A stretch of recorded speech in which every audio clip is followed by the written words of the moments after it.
Olá, fãs do Iggy Pop e escoceses brigões. Eu sou o Madu e a propaganda perfeita para esse filme em Minas é: esse trem é bom demais. Ai, gente, só pior o nível. Meu Deus do céu, nós acabamos de perder 6 ouvintes. É, tipo isso. Não perdemos, estamos filtrando. Dá spoiler, paga uma cerveja pra eles pra gente recuperar. Puta que pariu. Tá vendo? Vocês se rendem, isso que é bom. Ei, pessoal, eu sou a Zizi e tem 20 anos que eu tenho a conversa de hoje com Eros. Eu sou o Eros, esse é um dos meus filmes favoritos. Tem uma das aberturas mais fodas do cinema pra mim e ela não tem nada demais além do sotaque, né? Que vem assim: choose life, choose a job, choose a career, choose a family, choose a fuck big television, choose washing machines, cars, compact displays and electrical tin openers, e por aí vai. E é muito, muito foda ao som de Lust for a Life do Iggy Pop. Muito bem, muito bem. Vamos falar da infância do Eros aqui. Hoje a gente tá aqui pela 7ª vez pra fazer uma análise antropológica. Mas esse episódio tem uma diferença. Nós vamos falar de Trainspotting 1 e do 2, T2 Trainspotting ao mesmo tempo. O primeiro que é um filmão e o segundo que é uma tentativa de homenagem ao primeiro. Ó, pra manter o padrão, né? Afinal, trope é padrão. Nós vamos fazer a análise antropológica passando pelos diversos aspectos que você já conhece: narrativa, personagem e linguagem. Pra manter a piada ruim, embarca nesse trem com a gente e escuta aí que tá show. Não engasga não, Zizi.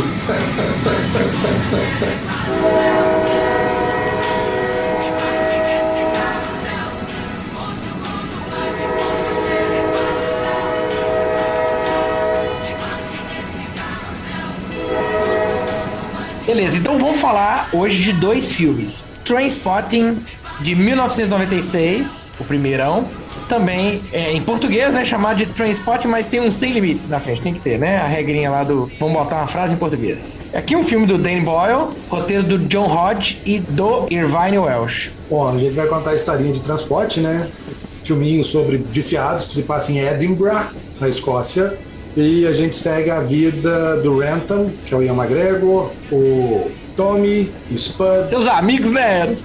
Diane, Johnny Lee e o Sick Boy. E o Robert Carlyle, que faz um sociopata chamado Bagby. É um bando de jovem realmente viciado que vive uma coisa mundana ali, roubando, assaltando, furtando, pegando receita, fazendo rolo, vivendo do governo, tentando de todas as formas possíveis não trabalhar e conseguir dinheiro para sustentar o vício. Mamata. E a história vai desenvolvendo em torno da luta deles de se livrar das drogas, dos pequenos golpes e um pouco da história de cada um deles, né? O jeito que cada um deles é. O filme é baseado num livro do Irvine Welsh, em que inclusive faz uma ponta no filme, Mikey Forrester. Uhum. Não sabia disso, não. É o Mikey Forrester. O Mikey Forrester é o viciado que dá pra ele os supositórios de ópio que precedem o banheiro mais nojento da Escócia. O Eros, não satisfeito em dar spoiler dos filmes, ele agora tá dando spoiler da pauta, né? Mas tudo bem. Exatamente. É porque ele não leu a pauta, ele não sabe o que tem spoiler, entendeu? Hoje a linha tá mais ou menos essa mesmo, mas não deu tempo, não. Eu tô contando com conhecimento do filme, sacou? Que tá entre os meus favoritos, eu já vi ele tipo 6.413 vezes. É tipo, acho que a minha psicopatia com esse filme é tão grande que eu cheguei em casa tipo 2 da manhã. Mentira, eu acordei às 2 da manhã e assisti o filme de 2 às 4, tendo que acordar às 6 pra ir trabalhar, sacou? E não dormi vendo o filme. Que beleza. Não, e é isso. E o filme é foda do caralho. As tomadas de cena, o jeito que a câmera trabalha na mão do Danny Boyle, os recursos que ele dá pra pouca grana, e a trilha sonora é simplesmente fenomenal. Filme lotado de referência em tudo quanto outro filme. Eles discutem cinema, né? Os personagens discutem cinema dentro do filme. Discutem que é cinema, música, literatura, né? Assim, é muito legal.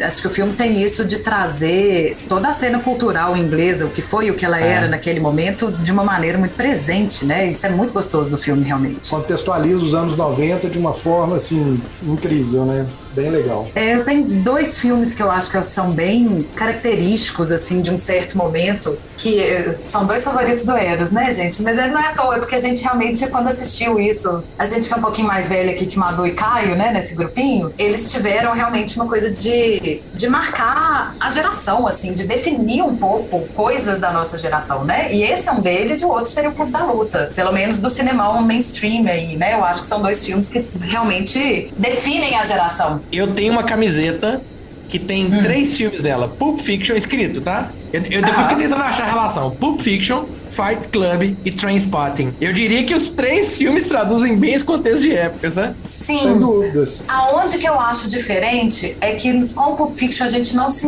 Bom, eu não me identifico com aquela filosofia dos personagens ou com o que está sendo debatido. Sim. No Trainspotting, eu não tenho essa relação com o universo das drogas, nem com Fight Club de sair brigando com todo mundo, mas aquele questionamento de tipo, você tem que casar, ter filhos, comprar coisas, comprar essas coisas, né? Essa problematização de tipo, que vida é essa que estão me mandando ter, que ela não necessariamente faz sentido pra mim, essa indagação faz muito sentido pra quem eu era naquela época dos filmes, né? Isso era a vibe do momento. O Pulp Fiction, eu já acho que ele entra numa questão mais estética, né? Assim, o que ele marca os anos 90 é mais esteticamente. A coisa de linguagem, né? A linguagem do Pulp Fiction totalmente fora da curva, né? Reinventou a roda ali, de certa forma. Com certeza. Beleza, então, nesse primeiro filme, mostra um certo recorte dos anos 90 desses personagens, e aí vem o filme 2, também do Boyle, chamado agora T2 Trainspotting, que eu me surpreendi.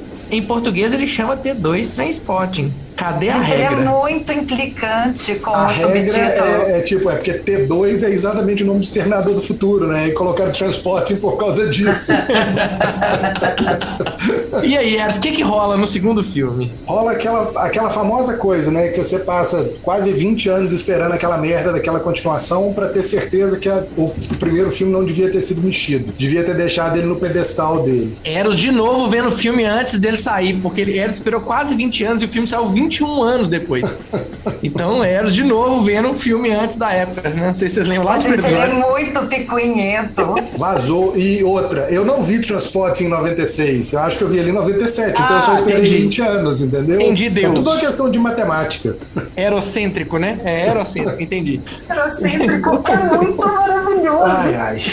Jesus. Tá bom, vai lá. Mary Jo. Vai lá, Vai, Deus. conta, eurocêntrico. O segundo filme é baseado... Baseado não tem baseado não. É heroína. Tem plantação de maconha, mas não tem baseado no filme, né? O livro original de Transporting, ele tem uma continuação que chama Born Porno, que contaria a história do Renton vivendo em Amsterdã e dono de um sex shop. O filme inspira pelo argumento e segue numa linha completamente diferente, onde você vê todos os personagens bem mais velhos. O Renton teve uma vida normal e corriqueira, tá vivendo em Amsterdã, ele tem uma parada cardíaca, eventualmente acaba voltando para a Escócia, para casa, para visitar o pai, entender como que a mãe morreu e etc. E acaba encontrando com os antigos amigos viciados. Com o Sick Boy, que já não usa mais heroína, mas tá fudido na cocaína, continua vivendo de pequenos golpes da mesma forma que ele fazia no primeiro filme, sempre tentando ficar rico de uma forma mirabolante. O Spud continua sendo um viciado. Maluco do mesmo jeito, bobão do mesmo jeito. Maluco do mesmo jeito, um encantado, sofrendo porque perdeu a mulher, porque perdeu o filho, de certa forma suicida. Inclusive aquela primeira cena dele falando que atrasou 1 hora pra tudo, eu diria que é um dos pontos altos do filme. Eu também acho. É o ponto alto, é o retrato do filme aquilo, né? E a merda toda é porque existe o horário de verão e tem 15 anos que ele é um viciado e ele nunca entendeu por que existe a porra do horário de verão, sacou? Horas.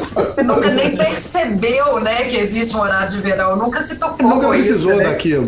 A gente começa com o Bagby preso, ele acaba saindo pra tentar uma vingança. O Sick Boy quer se vingar do Ian McGregor, porque no final do primeiro filme o Renton rouba todo mundo, num dos golpes que o Sick Boy organiza, e eles passam o filme todo tentando fazer uma sauna, tipo um bordel, e a historinha entre eles ali, o conflito entre eles diante de uma vida adulta. Assim, da primeira vez que eu vi o filme, eu achei que o filme era legal e desnecessário. Dessa vez eu já acho que ele nem era tipo, nem tão legal, sacou? Acho que deu uma caidinha no conceito. O que eu penso que o primeiro filme faz, que é retratar uma época, esse filme peca nisso. Ele devia ter trazido essa estética e falar que mude a linguagem, mas vamos retratar 2000, o que é 2010, 2020, né? Vamos retratar isso aqui agora. É tipo isso, parece que eles tentam fazer uma homenagem ao primeiro filme o tempo todo. Inclusive, aquela fala do Choose Life no meio do filme, tipo, choose Facebook, choose Instagram, whatever, eu acho super forçada, tipo, eu acho ela super atual, mas acho... Eu discordo, não no sentido do forçado, assim, quer dizer, não acho que ela é forçada, mas não acho que ela é... Genial, que genial, né? Exato. Mas eu acho que é um dos poucos momentos que o filme realmente traz uma adaptação da conversa pro momento em que ele foi feito. E eu concordo, Madu, eu acho que, assim, se o primeiro tem o mérito de ter retratado a vibe de uma época, né, o clima aí de uma geração, esse segundo, pra mim, ele não deixa de fazer isso num sentido. Eu acho que a nossa geração é uma geração que envelheceu um pouco mal, no sentido que eu acho que a gente abraça pouco coisas novas, né? Se a gente parar pra pensar que o que a nossa geração agora tá produzindo e a gente for nos Stranger Things da vida, a gente tá falando dos anos 80, que é quando a gente era criança, a gente tá dando reboot um tanto de série e de um tanto de filme, e essa coisa de tipo, eu quero continuar falando do que eu achava legal na minha época, sem conseguir achar coisas novas legais, é uma coisa que eu acho que é da nossa geração. Porém, eu acho que isso enfraquece o filme, né? Eu acho que o filme fica meio sem propósito, né? Como o Eros disse, sim, ele é ok. O negócio, Zizi, é que ele tem uma pegada muito forte de linguagem de época, e não sei se é porque ele não abraça, ele fica perdido mesmo, ele não abraça o hoje. Ele fica naquele meio termo, né? Ele fica morno ali, em cima do muro, sabe? E a minha sensação, assistindo o filme, quando eu vi os personagens, isso eu fiquei implicadíssimo com isso durante o filme, é que parecia que eles estavam dormindo há 20 anos, eles estão acordando no mundo e estão assim, aquela cara de que merda que tá acontecendo. Pô, vocês estavam ali no mundo há 20 anos, e aí? Vocês estão acordando pro filme? Isso me incomodou muito, sabe? Ficou ali no meio do muro. Inclusive, acho que ele perde a força, por exemplo. Eros falou aí que dos pontos altos do primeiro filme é a trilha sonora. No segundo, os pontos altos da trilha sonora é quando ele repete a trilha original. Quando ele põe as coisas novas, por exemplo, eu lembro de assistir o primeiro, a música do Underworld, que não é aí a referência, né, aos anos 70, era uma música daquela época. Cara, eu passei assim, milênios, festas e festas escutando aquela música, ela me marcou, era a música daquele filme legal, aquela música legal, filme legal. Ele não traz uma música atual, filme novo, né? Não traz uma música atual legal, interessante. A mais divertida é uma feita pra internet tosquíssima, que ela é divertida só porque ela é tão tosca e absurda que você ri dela. Que ok, é uma coisa da atualidade, mas não é o lado mais legal da atualidade, não reflete aí o... Ou o pior, né? Não é nem o melhor nem o pior, é o xoxo, né? É xoxo. O filme 1, a trilha sonora era tão foda que tinha 2 discos. O filme 2 é tão tosco que só tem um disco e ainda não presta, sacou? É terrível aquilo. E passa em meio, né? Porque ele repete as músicas do primeiro filme. Isso é uma coisa que me incomodou no segundo filme, de pôr muita referência, assim, né? Tipo, a cena que o Spud tá andando numa rua e aí te contextualiza com aquela inserção de que foi naquela rua que ele foi preso. Ok, eu entendo a lembrança, mas é só pra repetir, né? A sensação que eu tenho que é só pra repetir a cena clássica do Rand sendo quase atropelado ali, rindo pro carro, né? Não é pra... Deixa eu te mostrar a cena saudosista, né? E essa mesma cena acontece na hora que ele é atropelado dentro da garagem. Ele faz o mesmo movimento, tipo, rindo no capô do carro e sai correndo na sequência, sacou? É tipo a mesma coisa. Inclusive, essa repetição, né, de movimentos, de falas, né, o filme termina, né, com o Rand escutando música e tendo aquela coisa de se dobrar pra trás, né, numa coisa de viagem, de curtição, que ele faz, inclusive te mostra que no primeiro faz também, e enfim, fica meio que uma sensação de uma repetição. Não, é tipo, a pegada dele e o Sick Boy, quando eles encontram, então felizes, de tipo, nós estamos aqui no momento Choose Life, que agora a gente tem os uniformes de time de futebol, a gente joga bola, não sei o quê, diferente da coisa tosca que era antigamente, que os caras jogavam de coturno e etc. Tem vários pedacinhos e vários flashbacks que pra mim só empobrece o filme, sabe? A única hora que eu talvez goste um pouquinho, não muito, mas um pouquinho desse jogo é a hora que eles vão juntos fazer homenagem pro menino que morre no primeiro filme e que tem ali a cena, né, do momento em que ele tava ali, não, gente, né, que ele era o único saudável, né, ele era todo fitness no meio dos noiados. como diz um amigo, dos noia, e que ele tava lá, não, vamos caminhar, vamos fazer uma coisa saudável e tal, e todo mundo fala pra ele que não. E aí você tem uma imagem ali do menino que eu descobri que é o cara do home do Grey's Anatomy, eu nunca soube disso, né? Agora, revendo o filme, é que eu fui ver que é o cara do home do Grey's Anatomy. Enfim. Mas tem uma dualidade dessa cena, porque na primeira cena, quem bate no Tommy é exatamente o Renton, sacou? Que fala que a pior merda é ser escocês. Não tem que andar porra nenhuma, que a coisa mais tosca foi ter sido colonizado por um bando de punheteiro, que são os ingleses, no caso, sacou? Sim. Já no segundo filme, quem tá dando o discurso da natureza, de vamos viver e vamos fazer não sei o quê, que é o Renton, de certa forma, o Sick Boy faz a mesma coisa, sacou? Tipo, porra, velho, para com essa merda. É tipo, esquece Sim. isso, é uma babaquice. Mas essa ironia é um dos poucos momentos que eu acho que o filme mostra uma evolução dos personagens, né? O crescimento, o amadurecimento do Renton, da gente ver que o Sick Boy não mudou tanto assim. Não mudou nada, né? E o Renton, outra coisa que me dá a sensação ali é que tem um payoff meio, né? Você tem a impressão de que o cara tá ali, de certa forma, mudado, só pra ele depois também dar 2 passos pra trás, né? Assim, então fica meio vazio. Mas é um dos poucos momentos que eu acho que o filme constrói esse amadurecer e da gente olhar para aquele grupo de pessoas e falar quem são vocês 20 anos depois, que é o que me interessa em teoria em ver esse filme, né? E é um dos poucos momentos que ele realmente me fala isso. E não é essa sequência que eles dois usam heroína, tipo, a troco de nada? Eu acho que é pouco depois, mas eles fazem isso já na cidade, né? Não no passeio. Mas, tipo, acho que a cena da sequência é meio que isso. Pode ser que seja. É porque eles têm toda uma briga ali nesse momento também, né? Eu acho que é nesse momento que um acusa o outro do pior que o outro já fez, né? Assim, uma amizade muito camarada que um joga na cara o pior que o outro fez, né? Aquele grupo ali, eu vou te dizer, viu? Assim, só amigo. Só salva o Spud. Só salva o Spud. Ele não consegue sacar o que tá acontecendo, é por isso. Senão... ele saca, ele cara, só ele é saca. tipo manso. Na dele. Ele só é tipo, vou ficar na minha. Ele já entendeu que na dele ele leva 4.000 libras no final do filme, sacou? É tipo isso.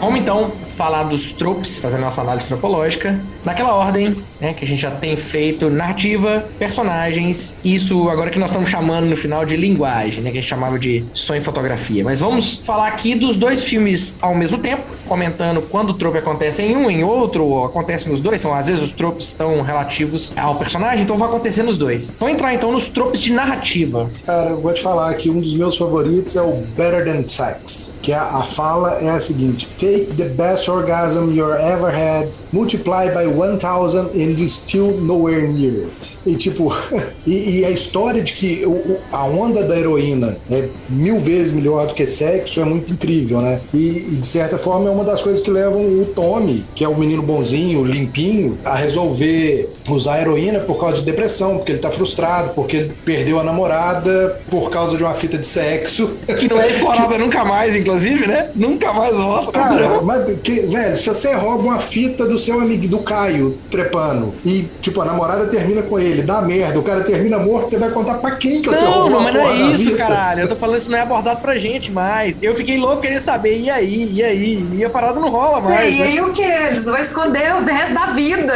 Eles vão esconder o resto da vida, que foram eles que pegaram aquela fita. E aí o que, meu? O cara morreu. Tipo, você não conta, você põe fogo na fita. Lógica narrativa que eu tô dizendo. Não tem um lugar pra descobrir isso. E eu, como espectador, fiquei assim: que hora que você vai voltar? Que hora que você vai voltar? E não volta. Mas, cara, isso é uma das coisas que eu acho legal do Trainspotting, que ele vem sutilmente fazendo algumas quebras desse tipo de expectativa. Essa é uma delas. Tipo, a fita cumpriu o papel. Você mostrou que o cara, né, um amigo não teve o menor pudor de roubar a fita do outro amigo transando e depois deu merda. Ele não teve o menor pudor de não contar que foi ele, falar: ô, peraí, fui eu, deixa eu te mostrar, tá aqui, não tá lá em alguma loja perdido. Conversa com ela e... É a pistola de Chekhov subvertida, né? É, de certa forma, sim. De várias formas. Agora, esse é o troco que fez o Eros não encostar em heroína, né? Porque se tem alguma coisa que é melhor que sexo e ele, tipo... Imagina o nível de vício que esse menino ia ter em heroína. Jesus, Mary, fucking Joseph, né? Não, mas é tipo, a pegada do filme gira muito em torno disso, né? Da coisa dos jovens, da coisa girar muito atrás de sexo ali. De tipo, deles estarem envolvidos. Claro, gente, é um bando de jovem. Exato. E tipo, não tem heroína mais, eu tenho que comer alguém, né? Tipo, a primeira decisão dele depois de ficar livre é tipo, cara, eu preciso comer alguém. É tipo isso, eu não tô me drogando, eu preciso, né, ter prazer de outra forma. Agora a gente precisa falar do nome do filme, porque eu quando assisti lá atrás o filme, Trainspotting, eu fiquei procurando que porra é essa, eu lembro de não ter procurado na época o que significava. E aí, não foi recentemente agora, mas muito mais recente que eu fui procurar. E tem 2 tropes que vão falar sobre o que é o Trainspotting, né? Trainspotting, se você que tá ouvindo sabe, tem a ver com assistir, marcar que você viu tais passarinhos, né? Pessoas que ficam procurando ver passarinho, é mais ou menos isso com o trem. É avistamento de trem. Então você tem que ver a combinação do trem da máquina tal com o trem tal, e isso é um hobby que existe. E os tropes que geram aqui são, o trope é nome não indicativo, que é quando o nome é usado de maneira incorreta ou imprecisa, propositalmente nesse caso, ou título de artefato, que é mais ou menos assim, funciona numa mídia, beleza, fez sentido antes, lá no livro, porque lá são 3 livros, né, tem um livro, um prólogo, né, e lá faz muito sentido, aqui não é nem explorado o que é o Trainspotting e se perde. Então a única referência a esse avistamento que a gente é vista no filme, embora tenha um monte de trem aparecendo, o quarto do Renton é cheio de trem, no pôster você tem o Renton amarrado no trilho, você tem um monte de coisa assim, mas é isso, ele para nesse ponto, no 1. No 2 ele tem uma citação, né, um velhinho no meio da conversa vira e fala assim, pô, então você vai me dizer que você tá aí avistando trens, né, tá aí procurando trem, né? Ele solta isso. Essas são as únicas referências, totalmente indiretas. Isso é engraçado, Madu, que na época que o filme saiu, toda crítica, né, ou matéria falando sobre o filme e tal, dava essa explicação. Trainspotting é o hábito de ficar assistindo trem, né, reparando, olhando para trens, e que a geração, né, dessa turma aí começou a fazer por atoice. Era uma coisa que transmitia, assim, uma ideia de que esse povo tá tão entediado que eles ficavam ali olhando o trem passar. Que tem no filme a sensação, mas ele acaba não tendo o negócio em si, né? Então era muito engraçado que toda crítica explicava o que era o diabo do Trainspotting e por que o filme chamava isso. Bom, a gente tem a junção da disfunção, né? No primeiro filme... É tipo a definição do filme, né? É a definição do filme. No primeiro, todo mundo é junk, psicopata, losers, caloteiro. E no 2, todo mundo tem problema, todo mundo é gente, todo mundo é adulto, né? É basicamente isso. É isso, velho, né? Todo mundo... É a versão velha adulta. Agora, isso tudo funciona por conta, né, de um outro troco que é o humor ácido, né? Porque funciona a gente ver esse tanto de gente maluca junto, porque o filme consegue manter aí uma dose de humor, apesar de tratar de temas muito sérios, né? Muito dramáticos, e não deixar de ter toda uma crítica, mas ele faz isso com muito humor. O humor ácido é quando você pega essas coisas que são sérias e trabalha elas, né, no sentido mais cômico da coisa. Agora, ele tem uma questão nele, que ele tem alguns momentos que caem em outro trope, que é um chamado cara, isso não tem graça, que é usado pra um terceiro trope, que é a chicotada de humor. Então tá de um lado, vai pro outro, né? Você sai de um deixa eu rir disso pra um cara, pera aí, isso não tem tanta graça. E aí você fica naquela, devo ou não devo rir? Por exemplo, quando o bebê morre. É uma cena pesada, não é uma cena de riso, né? Mas essa aí não dá pra rir, não, velho. Pois mas essa é a ideia, né? Esse é o processo, né? Ele te voltar, opa, não é pra rir disso, não. É tipo, a cena de rir pra mim é quando eles estão no parque, o Renton pega a espingarda e eles fazem um diálogo de 007 e ele atira no pitbull que tá com skinhead, sacou? É tipo, cara, é um pitbull mordendo um skinhead com a fala de 007. No fim das contas, isso acaba sendo engraçado, sacou? Porque tem um skinhead se fudendo no meio do parque, que tava dormindo, que tava tranquilo. Apesar de que o coitado do pitbull também se ferra, né? Mas e essa parte é sacanagem, mas enfim. Não, mas o copo que o Bagby joga pra cima e cai, você ri daquilo, é absurdo. Cara, não, eu não consigo rir do copo. Eu consigo rir na hora que ele chega lá embaixo e começa toda a fala dele de alguém cortou essa mulher. A gente precisa descobrir quem é o ninguém sai daqui enquanto a gente não descobrir. Tipo, putz. Aquela cena é muito forte, cara. É muito legal. pra mim cai muito nas cenas do Bagby, que ele é um personagem que eu não dou conta, né? Essa coisa caótica, violenta que ele ela me incomoda profundamente, assim, a minha sensação é de que ele é uma bomba prestes a explodir o tempo inteiro. Sim. Então ele é um personagem que eu não sei lidar, ele me dá ansiedade mesmo. Toda vez que ele tá presente, ele vai me dando taquicardia, tipo assim, eu não quero ver o que esse homem vai fazer, então eu não consigo ir no riso, apesar de entender, né, esses momentos. Então ele, toda vez que ele aparece, gera pra mim, tipo assim, eu não consigo achar graça. Eu sei que o filme tá me mandando rir dessa parte, mas eu não consigo achar graça. E as escatologias e melecas e vômitos e porcariadas aleatórias, que tem um trope aqui que é o El já pronunciou, né? O banheiro público nojento, que é o pior banheiro da Escócia. Velho, que cena é aquela? Eu não tenho estômago pra ver aquela cena hoje em dia. Na época eu via e tipo, achava tipo, ai, nojento, engraçado e louco ao mesmo tempo. Hoje em dia... Eu continuo achando ela divertida, né? Ela é, tipo... Não, é divertido, mas divertido de um jeito estranho. É completamente nojento, velho. Eu tive que olhar pro lado e não ver a cena. A cena da merda também, né? Do Spud. Ela também é muito ruim. Puta que pariu. Mas essa pelo menos não me dá ânsia de vômito. E essa ainda tem uma contextualização de que a droga faz isso com você, né? Cara, mas tipo, a do Spud me incomoda com ele sozinho na cama. Na hora que cai em todo mundo, não me incomoda. Prato de linguiça me incomoda mais na relação que eu tenho com a cena anterior dele na cama do que na hora que cai merda na família inteira, sacou? É tipo, não, todas elas, todos esses momentos dessa sequência nojentos.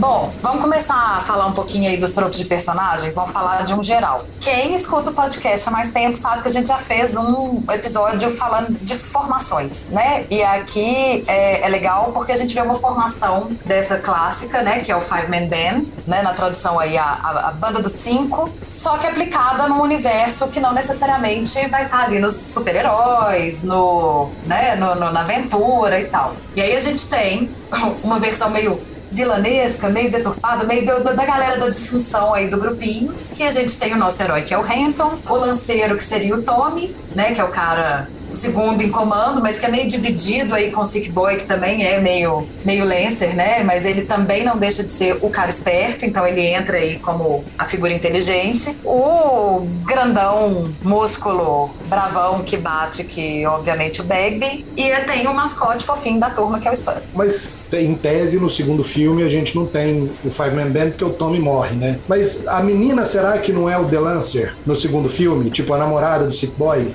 Porque ela faz a coisa funcionar ali. Ela, de certa forma, tá articulando. Tipo, sim, pode ser. E roubando. No segundo filme, concordo que ela assume esse papel. Também acho que sim. E tem uma coisa que, quando você vai vai estudar um pouquinho os tropes, eles pegam muito da literatura. Na literatura, eu sei que, né, nos 3 livros, o Sick Boy, que é um dos personagens que é menos desenvolvido no filme 1, né? Ele, assim, de todos é o que tem menos desenvolvimento. Ele é basicamente o principal do segundo, né? Sobre ele a história. Então, aqui ele ainda é um coadjuvante, né? Ele ainda não é o primeiro. O principal, de novo, é o Renton, né? O mal do cinema, né? Vamos pegar o mesmo personagem principal e mantê-lo agora, né? Num próximo. Mas é porque é o cara que tem mais força, né? Não, e eu acho que no segundo filme, pelo menos isso eles dão, assim, de quase que o principal é a amizade dos dois, né? É a dinâmica entre os dois, menos um ou o outro, né? E outra coisa que eu acho legal dessa comparação é, gostei de substituir aí a Verônica pelo Tommy, os dois são, de certa forma, a voz de consciência dos filmes, né? No meio daquele grupo. Sim. Pelo menos o Tommy até certo ponto, né? Depois ele passa a ser pelo contraste, né? O que acontece com ele vira voz de consciência pela culpa que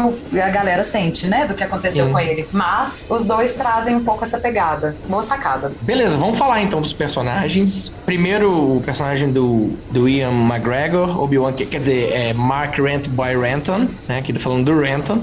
Aí tem uma cena que pra mim é muito forte, que eu gosto bastante do primeiro filme, é aquela sequência de pesadelos, quando ele tá dentro do quarto, e aí aquilo vira meio surrealista, os trens, né, o quarto se alonga. É o Cold Turkey. Inclusive, puta que pariu, que finalzinho do segundo filme com essa ideia, vamos alongar o quarto de novo e fazer isso virar um trem. Não tem nada a ver, para com isso, sabe? Mas essa cena é legal, né, aquela parede maluca com aquele... Como é que uma criança dorme com aquele tipo de textura na parede de trem, né? Tem ataque epilético dentro do quarto. Não é à toa que o menino terminou viciado, pô. Você viu o quê? Mas eu gosto muito daquela cena de alucinações. O trope é isso, né? Sequência de pesadelo é quando você entra numa série de sonhos ruins, um atrás do outro, você não sai daquele ciclo. E é isso, né? Até o ponto dele ver o bebê, que acabou de morrer, no teto, virando a cara de um personagem. Aquilo começa a se misturar. Eu gosto bastante e acho que traduz bem a loucura dele ali dentro. Eu acho que traduz o pesadelo do que era a sensação da vida dele sem a droga, né? Porque uma coisa que o filme faz, que é muito legal, é inverter o momento do delírio, né? A maioria desses delírios, pesadelos e tal, que os personagens têm, que o filme faz muito bem, é no momento em que eles estão sóbrios, né? Tirando a parte que ele tá dentro de uma privada, né? Porque ele não entrou numa privada efetivamente, ele tá muito barato. Mas em teoria ele já tinha, né? Aquela cena acontece no momento em que ele já usou a heroína, ele sai da viagem e ele vai ele ali. Ele tá com a cabeça cheia de Valium da mamãe dele, já dando uma mas delirada. ele tá com o supositório, não? Não, ele acabou de colocar o supositório e não derreteu. Tá certo. Ele até pontua isso, né? Tanto que ele entra na privada pra buscar o supositório, mas ele não tá ali numa viagem de heroína, né? Ele tá ali... Mas, assim, pra mim, a cena mais legal do filme, a que eu mais gosto, é quando ele tem a overdose e afunda na cova do carpete com o Lou Reed tocando Perfect Day, sacou? É tipo, aquela cena é muito incrível. É foda mesmo. Incrível. Ela é muito legal mesmo, também gosto dela. E a forma como ela vai, né? Porque é quase um pesadelo aquela porra. O cara tá vivo, tá lá dentro, tá vendo o que tá acontecendo, tá no fundo do poço, sendo arrastado, escada abaixo, e sempre que a câmera tá, tipo, tão olhando pra ele tá dentro do caixote sendo arrastado, né? Tipo, pra dar coisa de fudido. Exatamente. Muito legal. De literalmente fundo do poço, né? Muito boa. Bom, eu fiquei surpresa que eu não me lembrava que tinha uma relação aí com a quebra de quarta parede, né, associada ao Renton tão forte no filme. Não lembrava mesmo, e é uma coisa que eu gosto quando é bem feita. Claro que o Renton narra o filme, então, de certa forma, isso é uma quebra de quarta parede, mas eu não lembrava que ele olha tanto pra câmera, que ele dialoga tanto com a gente com a câmera, né, com esses olhares. Ele não tem aquela coisa Ferris Bueller, né, de conversar com a câmera, mas ele troca olhares com a gente o tempo inteiro, e eu não lembrava disso, achei muito legal. Mas o segundo filme, com aquela pegada do Spud assumir meio o alter ego do Irvine Welsh, sacou? De como se ele estivesse contando aquela história toda, não dá um pouco disso também? Tá. Porque tem muito do Spud contando o segundo filme, tem muitas falas dele de relatar as coisas. Mas isso não seria mais de ser metalinguagem do que ser uma quebra de quarta parede? É uma quebra a partir do momento, assim, eu entendo o que ela está falando, que é uma quebra a partir do momento que está contando e ele sabe que tem alguém ouvindo, né? Ali, porque, na verdade, a parada é que o Spud é o escritor, né? Então, é como se fosse uma narração daqueles contos dele que ele tá escrevendo, né? Na verdade, ele não é o escritor, né? O escritor é o traficante amigo do Bagby. O traficante de Viagra amigo do Bagby, que também aparece no segundo filme. O escritor... Hã? O Mike Forrester? Não, tipo, o escritor do livro. Isso era uma piada, o escritor do livro. Entendi. Tá. É que você tem que rir pra gente entender aquela piada. Ele falou tão sério. Que eu falei, cara, você tá ficando doido. Não, mas tô falando nele como que ele entra na onda de escrever isso, inclusive que move a cena final, né? Ele entra na onda de escrever o que é que aconteceu no passado. O filme é tão saudosista que o filme escreve sobre o próprio filme dentro dele, né? Assim. Mas isso eu acho até comum, assim, de existir, né? Mas ali eu acho que fica com um pouco da brincadeira, inclusive da sugestão de que o autor do livro também é mais ou menos aquele personagem. Ele pode não ser o Spud de verdade. Vai estar ali dentro, Mas né? a história dele é mais ou menos aquela, de relatar o que ele viu, o que ele viveu, né, dele com os amigos, muito do que ele contava. Então, eu vi mais como uma metalinguagem, mas eu entendi também o ponto. Porque até a pegada do livro, ele é todo escrito em linguagem oral. É um pesadelo ler a porra do livro. E que é bem a sugestão do que o Spud tá fazendo ali, né? Tem um troco, eu me esqueci o nome agora, mas é como se eu estivesse falando assim, a acentuação do sotaque. Só que ele é falado e ele é escrito como se fosse um indiano que fala o inglês mal falado, falando. A pronúncia é toda cheia de quebras. Na verdade, quando você pega o livro em inglês, ele é todo escrito dessa forma, entendeu? Ele tenta traduzir Sim. a linguagem falada pro livro. Aí quando você pega uma tradução em português, velho, tem umas gírias que são bizarras, tipo, e aí, bichano? É tipo, quem chama o outro de bichano, sacou? Tipo... Aí Não mora um rola. pouco naquele problema, né? Quando eu fui tentar ver o The Wire pela primeira vez, eu não achei legenda pro arquivo que eu tinha baixado. E aí, não, beleza, né? Vamos sem legenda. Cara, eu tinha a sensação, lembra da propaganda da Audição? Pra quem escuta, mas não entende bem as palavras? Eu tô assim, eu estou escutando, eu estou entendendo o que está sendo falado, mas eu não entendo o significado disso. Eu precisei muito da legenda pra entender aquela linguagem, né? Porque era tão cheio de gírias que eu entendi a palavra, mas não entendi, né? Significava no contexto. Você saca o contexto, né? Eu não tinha referência do contexto, né? Aí fiquei perdidinha. Vamos puxar pro segundo personagem, então. A gente já aproveitando que a gente tá falando do Spud, né? O personagem do Ewan Bremner. Aí o Daniel Spud Murphy. Danny Boy. Danny Boy. Coitado, né? Assim, é um personagem... Você definiu. É um personagem, assim, talvez se foda menos no sentido de... É o que a gente, né? Que alguém brincou, agora eu não lembro qual de vocês dois brincou. Ele termina o filme com as 4.000 libras dele, mas ele é o Butt Monkey, chamado aí também de bunda de macaco, né? Que é o cara, o personagem que só se fode. Tudo de ruim acontece com ele, né? Ele é, de certa forma, um ponto de humor, né? Do filme, principalmente no primeiro, no segundo eu acho que menos, mas no primeiro ele é um ponto de humor, mas assim, com essa pegada de que tudo de errado acontece com ele. Eu só acho que no segundo é mal feito, porque eles tentam aquela cena dele correndo e ficando cansado na montanha, e ele jogando água em cima dele, sabe? Aquilo ficou meio, sabe? Ai. É engraçado, Sabe? no segundo eu sinto pelo contrário, a jornada dele de sair desse lugar, né? Assim, Pode ser. então isso não me Pode incomodou muito, não. Eu fiquei com aquela sensação de Férias em Família 2, sabe? Em alguns momentos, falei, meu Deus. Se no primeiro filme ele tá totalmente apático, né? No segundo ele tá no conduzido ao suicídio, porque ele tá tão frustrado, tão fudido, tão viciado, tão distante, deprimido, etc, que ele resolve se matar, mas nem isso dá certo na vida do coitado, sabe? Ele é o bunda de macaco, né? Nada que ele vai tentar vai dar certo. Um filho da puta tenta se matar, vem um idiota e salva ele, sacou? Tipo, Cara, é mesmo, olha só, ele não tenta ganhar os 4.000 no primeiro, né? E por ele não tentar, ele é o que ganha. Aqui ele tenta o suicídio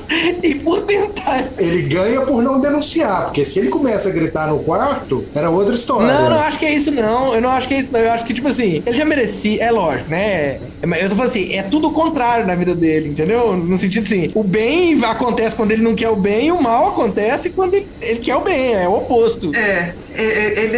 Os resultados não são os programados, né? Não é o que ele queria. Agora, entre todos eles, talvez o personagem com quem a gente tem mais carisma, né? Por quem a gente...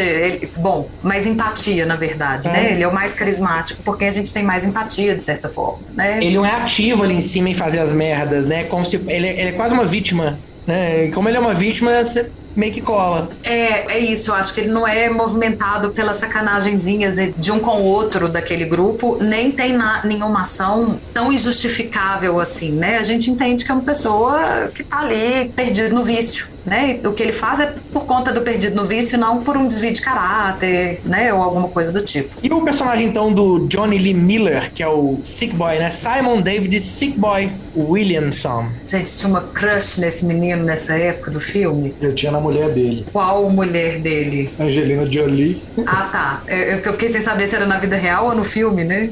Eu também fiquei pensando assim. Eles fizeram um filme juntos, né? Que eu adorava ver só pra ver ele. Era Scanners. Hackers. Scanners é sei ótimo. qual é. Scanners. É, tipo, Programadores, informática, né? os caras entravam na internet pelo orelhão, sacou? É tipo... É outra época, né? Essa é a famosa discada mesmo. Acho que tinha até os barulhinhos. Aqui, em relação ao Sick Boy, tem o heroísmo adaptativo, né? A gente falou que ele é um personagem que ganha muita força nos livros. Nos livros é muito construído. No primeiro filme ele não é tão bem construído. Acho que de todos ele é o que é menos construído pra mim como personagem. Ele é presente, mas ele tem pouca nuance, né? Ele é flatzão. Agora, o heroísmo adaptativo é quando um personagem é mais heróico na adaptação do que no original. No filme, ele acaba salvando a vida do Mark lá no T2, né? No Trainspotting 2. E ele é menos mulherengo, ele é menos sociopata, dá pra falar assim, né? Eu sei que nos livros, não. Ele é tratado como... Tirando o Bagby, ele é o bicho ruim. Assim, o Bagby, por contraponto, é o pior de todos. Mas ele é ruim também. O Bagby, na verdade, é mais explosivo do que uma pessoa de armado. Se bem que não dá pra defender aquilo, não.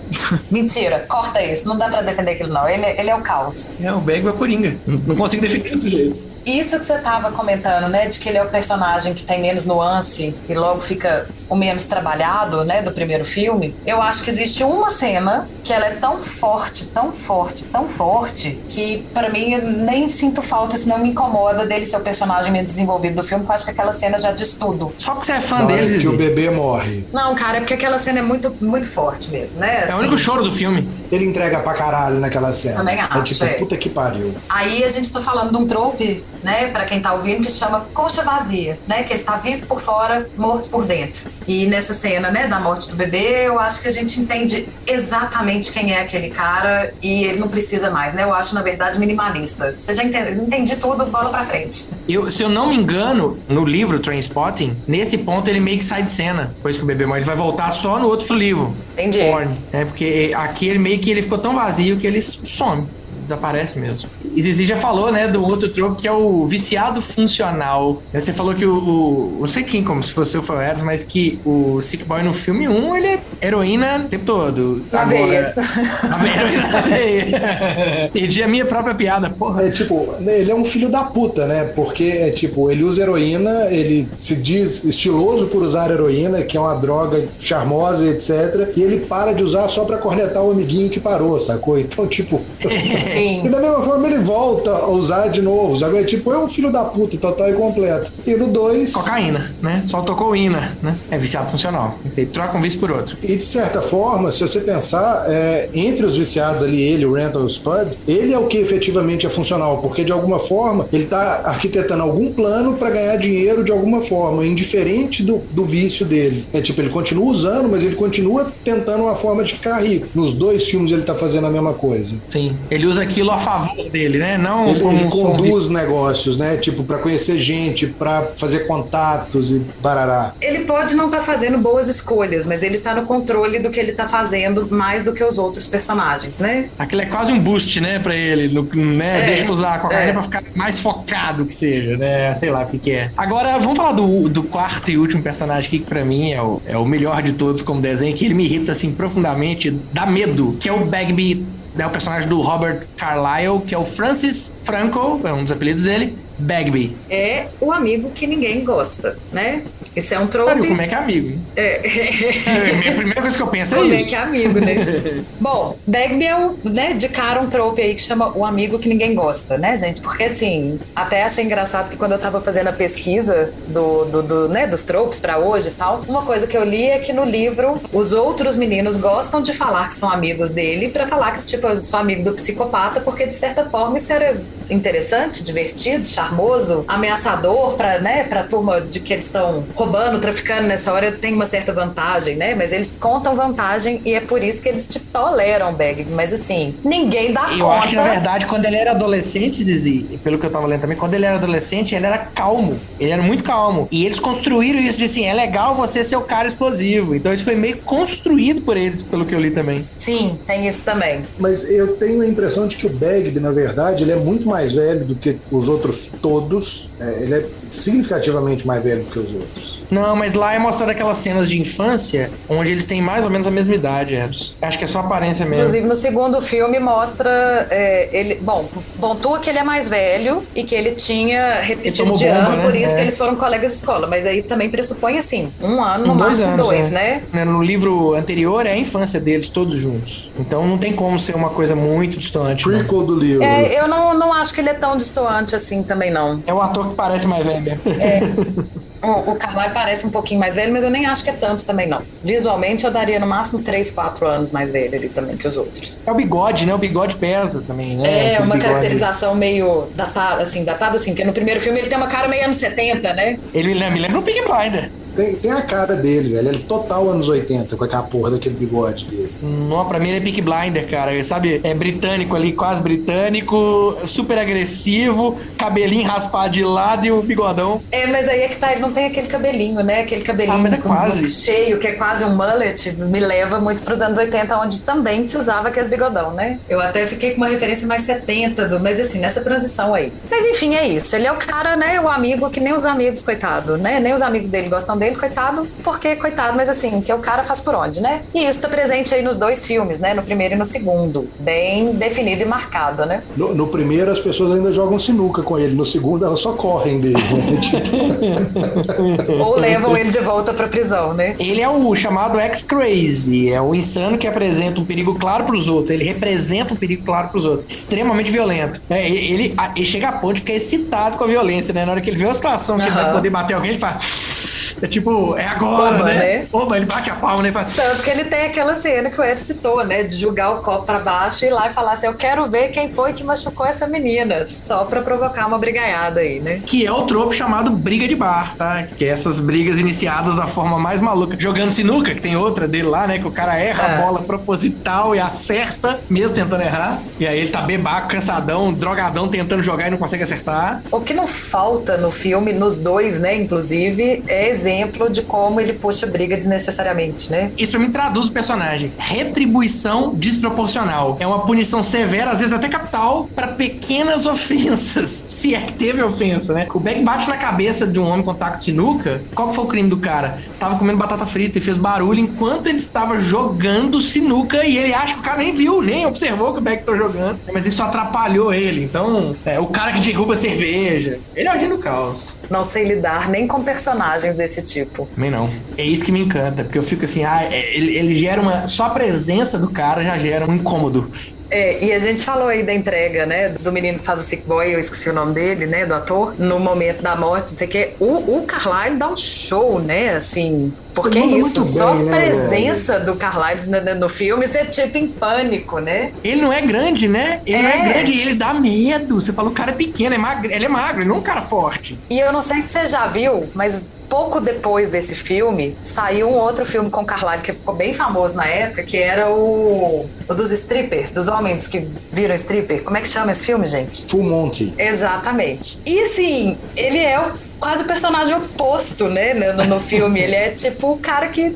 loser que tem que se virar cara sendo legal, stripper. pai de família que protege o filho e que tá fazendo de tudo pra conseguir grana pra bancar a família, até ser stripper. E é muito engraçado você ver, né, eu durante muitos anos chamei ele de Full Monty, só pra nesse momento, né, Bagby, que é tipo, não, errado. O cara é muito bom. Cara, ele é um bom ator, né, e tem outros filmes com ele que são legais. Tem um de canibalismo também, tem um outro de duelo que eles passam a vida inteira duelando ele e um outro cara, sacou? Tem umas coisas, ele é um bom ator. Os filmes que o Era assiste são muito bons, né? Tipo, canibalismo. Leve, terça-feira. Esse é o troco do Era. Era apenas terça-feira, Zizi. Mas sim, piadas à parte, ele é muito bom. Gente, e outros tropos aí que vocês repararam de personagens? Tem mais algum, assim, em geral? Tem um que eu acho interessante, que a gente falou aí da formação, do tropo no viés da formação dos 5 amigos do primeiro filme, que depois é substituído, né, pela Verônica no segundo filme, mas que é mais ou menos olhar pra isso com outro viés, que é o conjunto de 4 filosofias, que aí a gente pega aí os 4 principais e teria que o Renton é o cínico, né, daquele grupo, o Sick Boy mais realista, o Spud mais otimista e o Bagby é o apático, né, de certa forma, assim, o apático no sentido desligado aí total da humanidade, né, do sociopático, Sociopático, Legal. Tem uma também que é o sexo igual amor, né, que é quando a relação é direta, é explicitada no filme é que quando você vai pra filmografia, Mark e Diane, eles não ficam juntos. Então é exatamente o oposto disso. Apesar de que, quando você vai pra literatura, né, no porn, eles terminam lá 10 anos depois, eles terminam junto. Então, o arco geral é que sim, sexo é igual amor, né? Eu acho que, só pra ficar claro, eu acho que a gente não pontuou que o livro acontece 10 anos depois. O livro porn, né? O livro sequência acontece 10 anos depois, o filme sequência 20, né? Por isso que o Madu falou 10. O que eu acho legal desse trope é que vai naquilo que a gente falou mais cedo, né? Uma das coisas interessantes do Trainspotting é que ele vem quebrando um pouco das expectativas da linguagem, né? Puxando aqui pra nossa conversa, é como se ele estivesse o tempo inteiro brincando de quebrar o trope. O trope é esse, então vamos subverter. O trope é esse, então vamos subverter. Isso é genial no filme. E isso é muito legal do filme, sim. E essa sequência do Mark e da Diane transando é muito foda, né? Porque, tipo, ela amarra com a fita que o Renton roubou do Tommy, que são os 100 gols mais fantásticos, e, tipo, e o corte, a edição do filme é exatamente com o gol, que foi o gol que o Art Gamel fez contra a Holanda em 1972, sacou? E a fala do Renton é exatamente isso, tipo, eu não me sinto tão bem desde que o Art Gamel marcou contra a Holanda em 1972. E que, se eu não me engano, na mesma montagem tem o casal que tá descobrindo que a fita sumiu, né? Vai pôr a fita dos dois transando e, na verdade, tem o futebol, né? E o cara lá olhando. A história dos 4, né? Dos 3, né? O Spud, o Sick Boy não entra. Que, inclusive, né? Já puxando aí um pouco pra conversa da linguagem, a montagem do filme, a gente não tem um trope próprio pra ela aqui separado, mas a montagem do filme é brilhante, né? Brilhante. Assim, impressionante. Um pouco didática e não precisa de ser. De repente você fala, opa, não tem exposição, né? Quase que não tem exposição. De repente cortou, passou tempo, você fala, tá, tô entendendo. E ela é cheia dessas montagens, né? De, tipo, várias coisas acontecendo ao mesmo tempo. Sim, tudo em paralelo. Né? A cena também do Renton, quando ele vai paquerar, né? Vai pra boate, fala assim, ok, não tem mais heroína, eu preciso de sexo. E aí ele vai pra boate, ele fica tentando chegar nas meninas e vai passando 500, né? Ele tromba em 500, até que de repente ele vira pro lado, vê a Diane, a música muda, e muda o clima, né? Sim. Isso é muito legal. Essa é outra montagem que eu acho incrível, né? Uma outra passagem do filme que eu acho bem legal.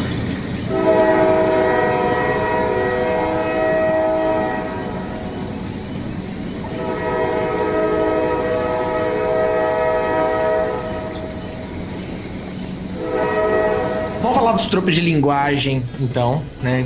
Que eram os nossos tropos de fotografia e som, mas agora falando no sentido mais amplo. Bom, Britpop é o falado lá, o rock alternativo britânico no meio dos anos 90. O filme é uma grande, como é que eu vou falar assim, é uma grande alusão, uma grande homenagem a esse momento, como a gente falou lá na abertura do episódio. Música, cinema, o repertório todinho tá ali estético, em todos os sentidos. Ele é esse apanhadão, como a gente falou no começo, né, da cultura britânica de maneira geral, né, assim, é bem gostoso e interessante isso do filme. E a gente fala de Iggy Pop, a gente escuta Iggy Pop, a gente escuta Lou Reed, é tipo, que pariu, velho, é foda. Iggy Pop, Lou Reed, Blondie, né, eles falam de 007, do futebol, toda, né, a parte da cultura ali deles tá ali. Tem coisas, né, que não estão dessa época, mas até a travessia da faixa dos Beatles tem, né, assim, tem um monte de coisa da cultura ali, pop, que eles pegam. E tem a parte, né, de que é falar, algumas coisas são faladas, né, como citar e ficar discutindo quem é o melhor, 007, nananã, citar as falas do filme, nananã, mas tem essas outras homenagens, né, assim, tem um momento em que eles estão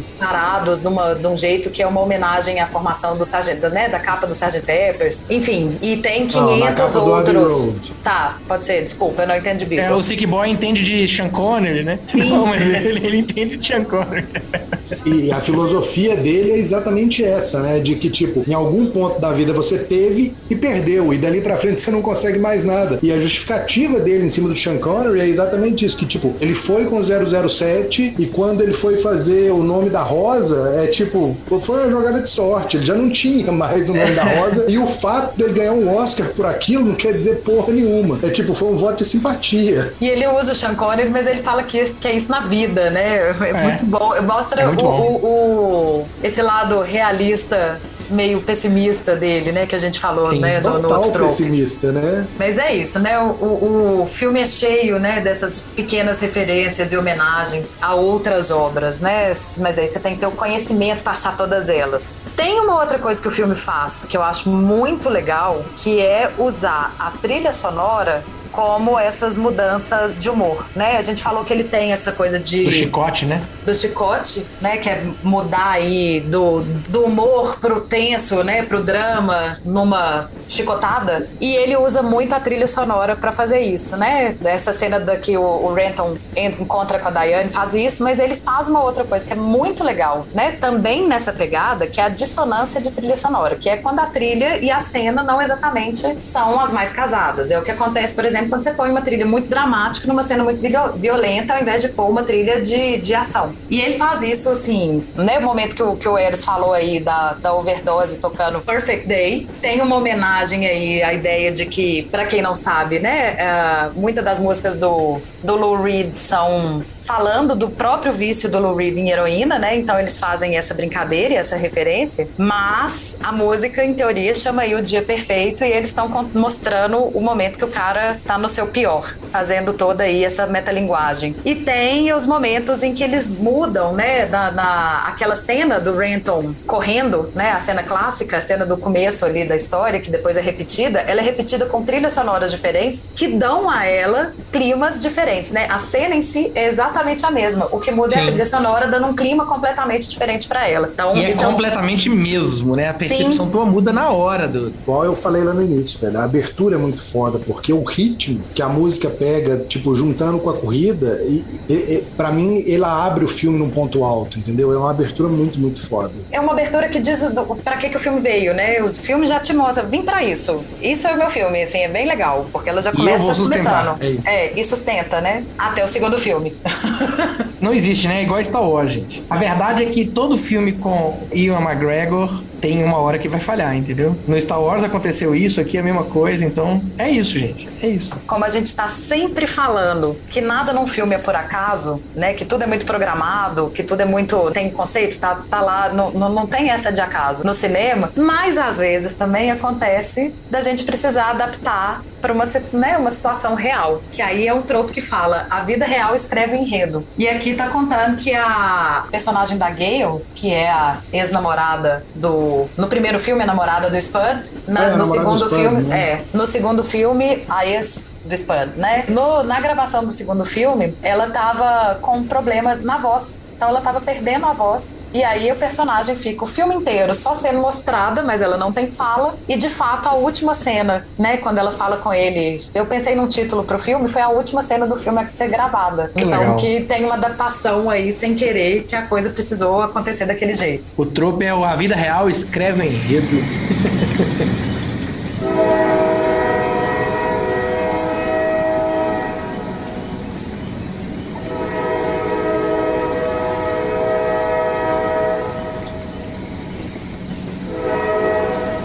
Eros, pra encerrar aqui então esse negócio todo aqui, esse papo, você que, né, tirando Snatch, Porta dos Diamantes, é esse que é seu filme do segundo coração que você tem aí dentro, que eu sei, outra essa segunda pedra que você tem aí dentro. Olha só, comenta pra gente aqui, o que você achou, como cara que viveu na época, nos anos 80, um cara que engoliu esse filme. Sua mãe vai bem, né, Madu? Um cara que consumiu esse filme 654 vezes, como você mesmo disse. Conta aí pra gente, o que você achou, cara, dessa ideia de ter continuado o filme, feito o 2, e quais suas expectativas pro 3? Tô brincando. Conta aí. Uma boa, Madu. Eu acho um pecado. Eu acho que devia ter um manifesto escrito que, indiferente de fãs, eu incluso entre eles, alguns filmes não deveriam ser mexidos e não deveriam existir continuações. Devia ficar só com o primeiro, com o clássico e pronto. Transporting ter uma continuação é completamente desnecessário. Eu acho que o autor de Clube da Luta já fez continuação do livro. Eu acho que também tem que passar longe, não tem que ter outro filme. Deus do céu, não sabia disso não. Tipo, tem umas coisas, velho, que não precisa, elas têm que ficar ali, tem que ser aquele marco e pronto. Tipo, não tem porquê. Posso fazer advogado do diabo? Pode. Você não acha que isso pode ter um pouco a ver com o diretor, né? O Danny Boyle ter perdido um pouco essa mão dele ter surgido num momento em que ele tinha uma linguagem incrível e depois se perder, porque eu tenho medo das sequências também. Mas estamos aí com um Blade Runner 2049 fantástico. Você tá fugindo do Esopo, cara. O Esopo do filme 2 é que você precisa de atualizar a linguagem, cara. Sai do Iggy Pop. Não sei, velho, não sei. Na verdade, eu sinto um pouco de falta do... Porque o Danny Boyle, pra mim, é um diretor que eu sinto um pouco isso. Começa muito incrível. Cara, Cova Rasa é maravilhoso. Cova Rasa é maravilhoso. Puta que pariu. Por uma vida menos ordinária, é um vida super Sim. divertido e tal. Mas depois eu acho que ele vai fazendo coisas que eu gosto menos. Apesar de eu gostar, muita gente implica com muitas coisas, eu implico com muitas coisas também, mas eu ainda gosto do... Quem quer ser um milionário. Quem quer ser um milionário, isso, obrigado. Mas eu acho que ele é um cara que foi desandando. Ele foi perdendo essa relação, assim, com o timing da época dele, que é o que fez ele ser tão incrível no Trainspotting. Talvez, mas Ficou eu ainda velho. acho que... É, Do uma novo. pena. Isso aí, Eros. E é assim, Eros. Pessoas dos anos 80 começam a ficar velho. É isso mesmo.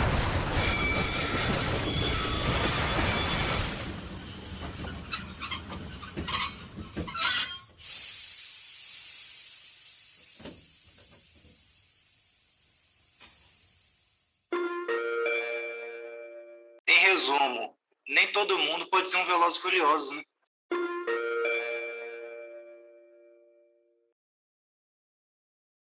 Embarca nesse trem com a gente, escuta aí que tá show. Não engasga não, Zizi.